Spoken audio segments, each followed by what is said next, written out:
मौलाना Mohammad Nasrallah Naqshbandi हाज़िर खिदमत हूँ। नक्श लेकर आया हूँ मुजर्रब अल मुजर्रब। इसके आपने 3 नक्श बनाने हैं। एक को आप आग में जला देंगे और दूसरे को दुश्मन के रास्ते पर दफन करेंगे और तीसरे नक्श को जो है वो काले रंग के जो है आपने कुत्ते को खिला देना है और नीचे दुश्मन का नाम और उसकी वालदा का नाम लिख देना है। तो इंशाअल्लाह अज़्ज़ा वजल चंद ही दिनों में दुश्मन जो है वो हलाक व बर्बाद हो जाएगा। ये अमल आज़मूदा है।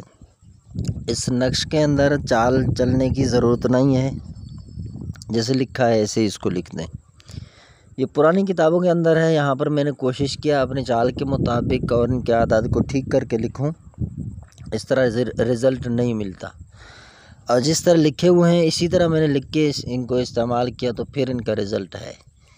तो इसलिए ये बहुत सारी पुरानी किताबों के अंदर है।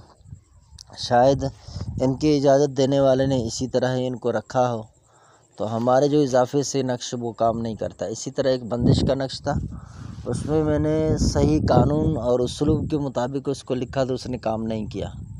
उस्लूब से हटकर जब मैंने उसको उसी अंदाज से लिखा जिसमें लिखा था जिस तरह, उस तरह उसके अंदर रिज़ल्ट 24 घंटे के अंदर दिखा रहा था।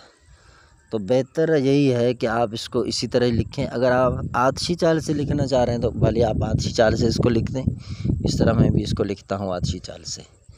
लेकिन आपने हुरूफ़ों के अंदर या अपने आदात के अंदर कमी बेशी नहीं करनी है, ये याद रखना है अपने। भले काली स्याही से लिखें, किसी भी दिन आप इसको जो है वो लिख सकते हैं।